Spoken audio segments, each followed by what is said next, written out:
Recibamos a continuación al doctor Wellington Ledesma Cáceres.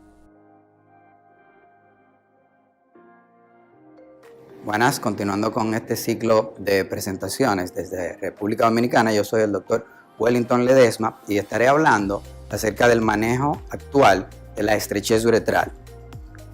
Quiero iniciar agradeciendo la oportunidad que nos brinda el comité organizador de esta actividad de la CAU.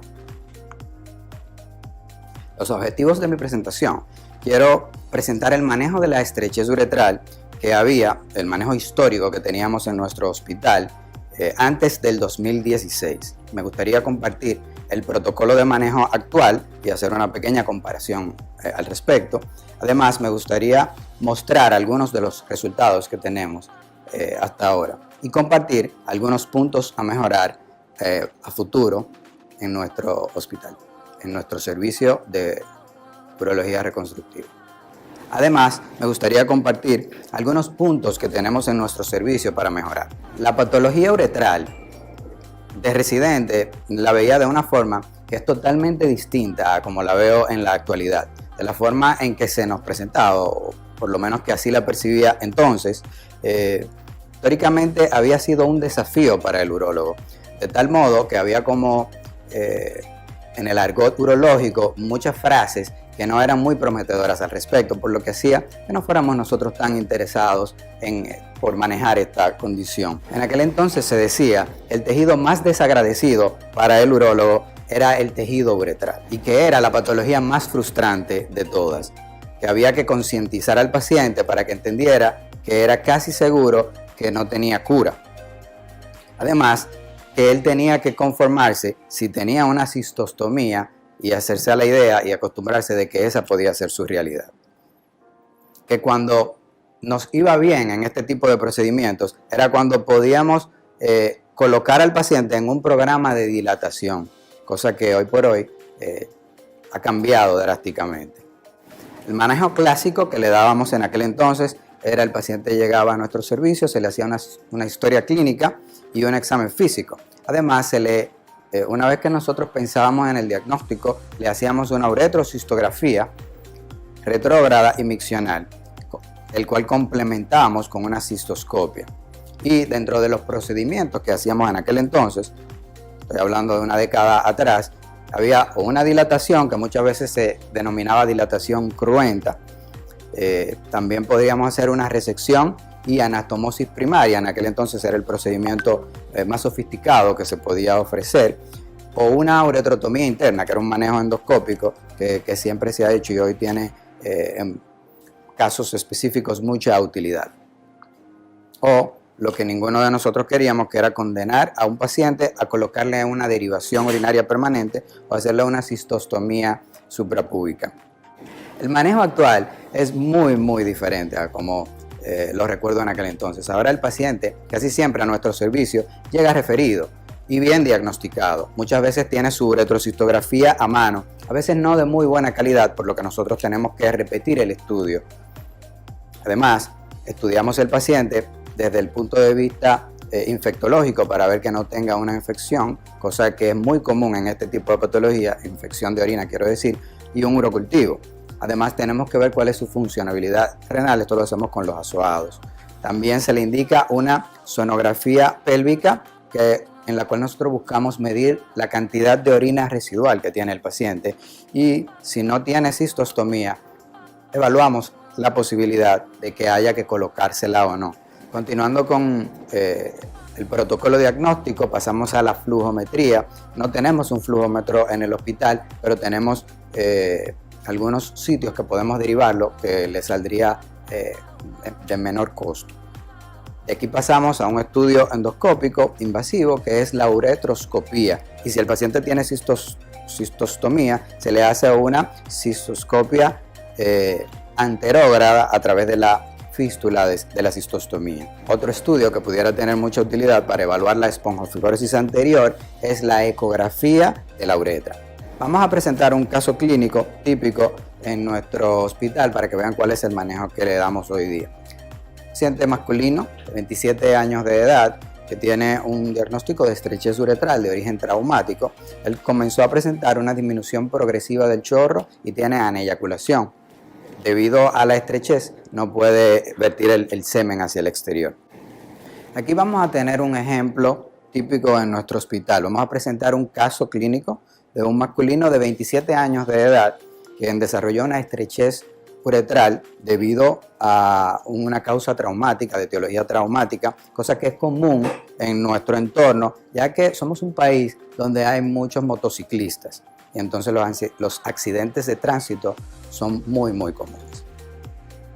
Este paciente comienza a presentar una disminución progresiva del chorro y una escasa salida del semen. Cuando le realizamos la ecografía, vemos que tiene una orina residual importante de 200 cc y le mandamos a hacer una flujometría. En el flujograma vemos que tiene un Qmax de 8 mililitros por segundo, claramente disminuido el chorro, y una curva alargada anormal. Aquí podemos ver en la diapositiva la uretrocistografía que evidencia unos 12 centímetros aproximadamente de estenosis e irregularidad de uretra anterior. Aquí utilizamos en vez de estenosis preferiblemente el término estrechez, que involucra algún grado de espongiofibrosis. Al paciente se le agota el protocolo prequirúrgico y es llevado a quirófano. Aquí, como vemos en la diapositiva, lo ponemos en posición de litotomía alta y por debajo del escroto hacemos una incisión longitudinal. Aquí está graficado el paciente en la posición de litotomía y justo ahí es donde vamos a incidir. Disecamos fascia de Coles, piel, fascia de Coles hasta llegar al músculo bulbo esponjoso, como se grafica en este dibujo y se ve en la fotografía del paciente. Liberamos la uretra y evertimos los cuerpos cavernosos también por esta incisión. Ya que no vamos, en la diapositiva, en la foto, vemos que son unos 3 centímetros, pero en este paciente particular estamos preparados para resolver 12 centímetros, obviamente utilizando injerto de mucosa oral. Liberamos un poco el cuerpo esponjoso, dorsolateralmente del lado izquierdo, ya que es un poco más ergonómico para nosotros, pues soy derecho. Fíjense cómo aquí evertimos el pene a través de la incisión completo. Tenemos un problema en ese punto y es que no veíamos el glande y la estrechez viene desde el meato, es decir, teníamos que tener acceso a esa parte y como lo resolvimos fue haciendo una incisión transversa subcoronal de unos 2.5 centímetros.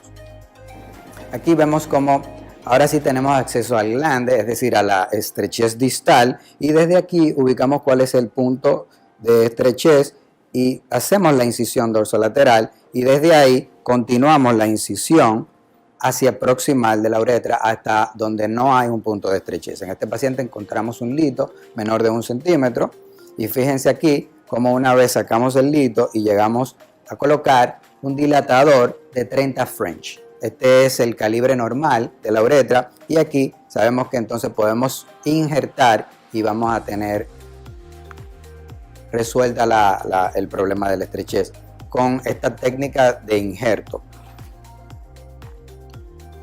Procuramos el injerto de mucosa oral de la boca. En este paciente particularmente utilizamos solamente la mejilla izquierda y de aquí obtuvimos los 12 centímetros que necesitábamos.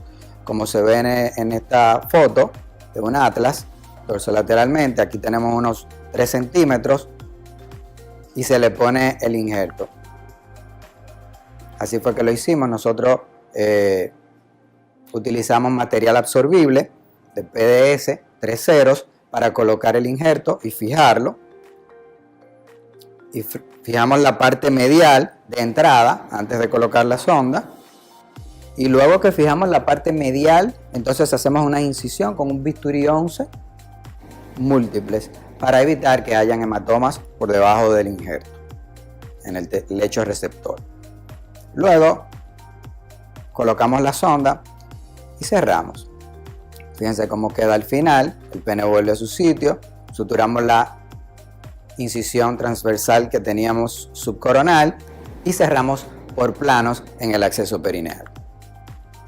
¿Cuál es el seguimiento posquirúrgico de este paciente? Le damos típicamente de alta en 24 horas. Luego lo seguimos con antibióticos por 7 días, de preferencia amoxicilina y ácido clavulánico si el paciente no es alérgico. Utilizamos analgésicos de 3 a 5 días. En el chequeo postoperatorio, primero va a ser a la semana y posteriormente en 4 semanas retiramos la sonda. El control que le hacemos a los 3 meses, luego que ya está orinando satisfactoriamente, es una orina para ver que no haya infección, una sonografía pélvica midiendo la orina residual para ver si ese problema de retención urinaria que tenía previo a la cirugía está resuelto, o si hay una causa o un daño vesical hay que hacerle un estudio aerodinámico, y hacemos una flujometría de entrada si no hay mucha orina residual a los 3 meses. Es el seguimiento típico que le damos a este tipo de pacientes.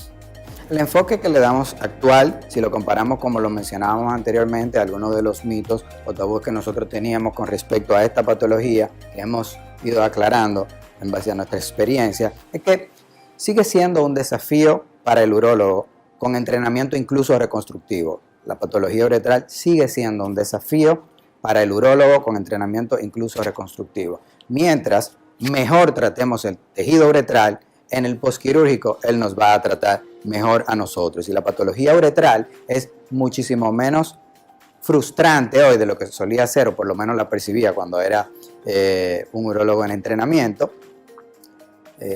parte de la residencia.